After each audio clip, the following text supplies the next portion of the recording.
up, guys? Welcome back to the channel. Thank you guys for joining me once again. So this week is Super Bowl week, right? You guys should be watching this on February 8th if you're watching it the day this comes out. Today is Super Bowl day. Big deal, you know? The biggest sporting event in America, the second biggest in the world, and a lot of people take advantage. So I'll be taking advantage of it today just as well. I'm going to be talking to you guys all things Super Bowl, new trailers coming out today, things to expect, and also the Bad Bunny halftime show. Obviously coming from a Bad Bunny expert, as you guys can tell. So let's start off with these trailers. So there's a handful of companies that are just, stepping back this year and not doing any trailers. Netflix, Amazon, Warner Brothers, they're kind of laying back. So don't expect anything from them. Don't expect a Supergirl trailer, nothing like that. There also will be a handful of trailers for things that we have already seen. So for example, there will be a new trailer coming from Mandalorian and Grogu. Scream 7 will have a new trailer that already came out. The Hail Mary project, the new Michael Jackson biopic, and also the new Hoppers movie coming out. So those will all have a new trailer coming out. There won't be a debut of anything new. There was a handful of movies that will have a debut trailer.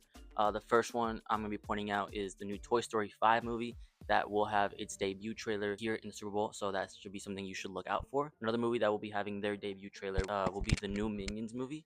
So if you're interested in the Minions, there will be a new trailer for them. And then lastly, the new one to expect is Steven Spielberg's new UFO movie called Disclosure Day. This should be really exciting. I forgot to mention this movie in my video last week, but yeah, keep an eye out for Disclosure Day. Should be really exciting. Steven Spielberg is directing this. His comeback to big blockbuster sci-fi movies. So it should be having its debut trailer this Sunday. Now, there was a few movies I kind of left out that you were probably wondering, like, hey, what's going on with these movies? Well, Marvel Studios is not showing up this year for whatever reason. So there will be no Avengers Doomsday trailer if that's what you're looking for. It's kind of good reasoning. The movie doesn't come out for like 11 months. So there's no real reason that Disney and Marvel should be spending like $10 million on like a 30-second trailer. But the one that does surprise me is Sony is skipping this year, which means that there will be no Spider-Man Brand New Day trailer, supposedly via deadline. That's surprising. It's 6 months out, and once again, we have no info on this movie besides like the logo. Although these two are reportedly not showing any trailers, I would still keep my eye out. Maybe there'll be a Spider-Man trailer, or maybe I'm just delusional. I don't know. But yeah, keep an eye out for those trailers this weekend. I also want to talk about the halftime show now that we're done with the trailers here. So as a Bad Bunny fan here, Super Bowl 60 will be having probably the best halftime show ever. I do want to talk about what I think is going to happen. So this is my prediction, and you guys can tell me if I'm wrong later on today. I do think there will be guest appearances. The guy I feel like is probably a certified lock here will be Tiny. I feel like Tiny will probably be on stage as like Bad Bunny's personal DJ throughout the entirety of the show. So I'm locking in Tiny as the first guest appearance without even going into the music yet. Starting off with the music, I think he'll be playing about 12 to 11 songs. So I'm giving myself 12 songs here. That's kind of the average of what each musician tends to play, just due to the amount of time they have. They have like 15 minutes or less. And the song I think we'll be starting the show with will be La Mudanza. Feels like a perfect way to start the show. Talk about his mom, talk about his dad, talk about everything, set the vibe, you know. So La Mudanza will be the first song being played. The second song I have in mind will be Baile Inolvidable. It was teased in a bunch of promotional stuff, so Baile Inolvidable is also a lock. It's one of the hits off the new album. And also tripling down on the new album, I think DTMF, Debí Tirar Más Fotos, like the anthem song, that will also be played. That'll be my third song for this 12 song count. The next song I think will be played is Monaco. It's one of the hits off one of the more recent album. They got a lot of radio play, so I think Monaco will be for sure number 4 on the set list. For the fifth song, I have Dakiti featuring Jaco. I'm not sure if Jaco will show up for the performance, but this song is definitely being played, so there you go. Number 5, Dakiti. Number 6 will be La Canción. If he does play La Canción, I do feel like there's no way he doesn't invite J Balvin to be back on stage. So I think La Canción is a lock, which means that I think our second official guest will be J Balvin. The seventh song I'm predicting here is Titi Me Preguntó. This is the song pretty much everybody in their moms knows. Honestly, I'm not the biggest fan of the song. I think there's a lot better off that project, but I definitely think that Titi Me Preguntó will be on the set list. I'm having that in as song number 7. Number 8, also off Un Verano Sin Ti, I got Me Porto Bonito. Once again, a very popular song, had a lot of radio play. Porto Bonito at number 8.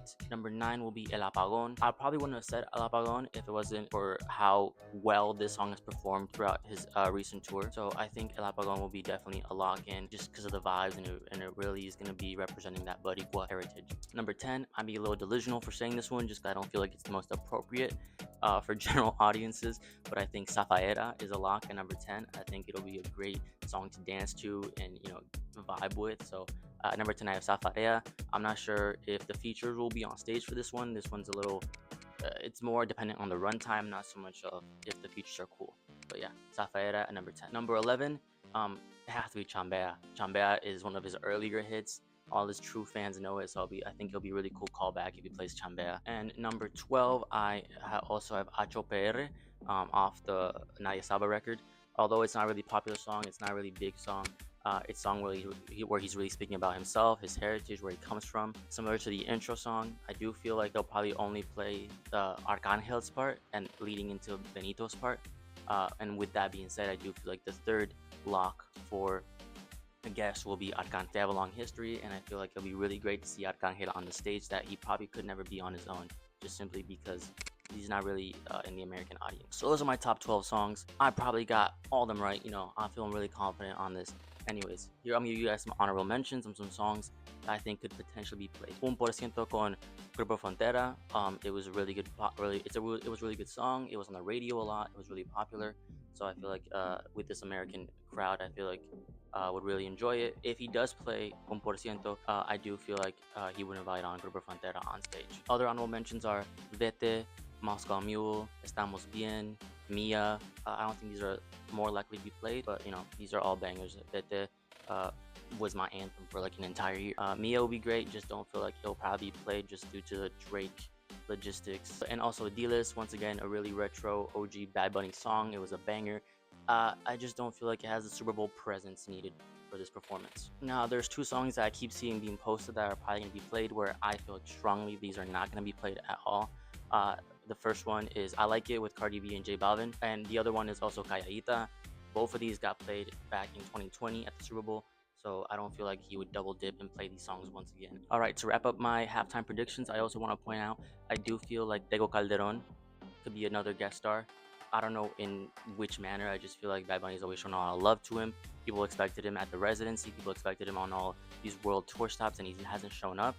So I feel like Tego Calderon, the best place could be Super Bowl, and I think it'll be really great if Benito let him have the stage for a second, because he probably would never get the opportunity by himself. Now let's talk about some actual football, because I know we're talking Super Bowl. What's the whole point here is football. So let's talk about some football. Let's talk about my predictions, what I think is going to happen. All right. So the New England Patriots, I've had a great year. Although people, along with myself, have kind of been dogging on their schedule. They've made it this far. They deserve their flowers. Their coach just recently earned Coach of the Year at the NFL Awards last night. So, he deserves his flowers for that. The team has really done a lot with what they have.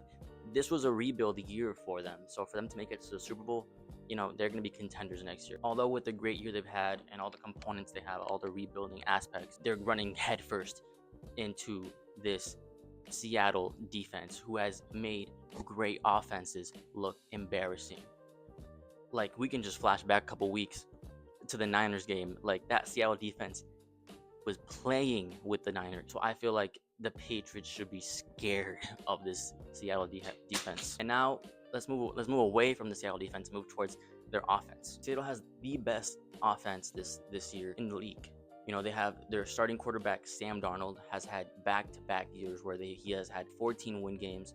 He was counted out, never got a second glance looked at him, and right now he's proving all those haters wrong. He's at the Super Bowl, so seeing him there is really nice. He hasn't really been making mistakes. He's been playing great, so I think I can't count out Sam Darnold. Backing up Sam Darnold, we have two great wideouts. We have JSN, who last night took home the Offensive Player of the Year award, if that doesn't give you any ideas. And also next to him, we have Cooper Kupp, who won a Super Bowl back in 2021 with the LA Rams. On the wideout side of things, they got it on lock. Now, if we look at their run game, they have Kenneth Walker, who, in my opinion, could drop a hat trick at the Super Bowl. So honestly, I do feel like this Super Bowl is very one-sided, although the media is also saying Seahawks kind of got this. It's kind of hard not to see why. They have all the components here. So enough with my glazing of the Seattle Seahawks. Let's talk about how I feel like this game is going to go. I think the score will be 13-31. I think the Patriots are going to probably score one good touchdown and get like 2 field goals. I feel like they're going to have a really hard time against that Seattle defense. And the 31, probably feel like the Seattle Seahawks are going to get a touchdown every quarter, eventually get a field goal. So I have all my confidence in Seattle Seahawks kind of not maybe destroying them quite like how they did the Niners, but I feel like it's not going to be a pretty game for the Patriots. So I'm betting my money on the Seattle Seahawks 31-13 at Super Bowl 6. Okay, guys, that is all for today's video. Thank you guys for watching. Thank you guys for checking back in every week. Make sure to like, subscribe, and comment. Let me know what you guys want to see. I'll see you guys next week. Take care. Peace out.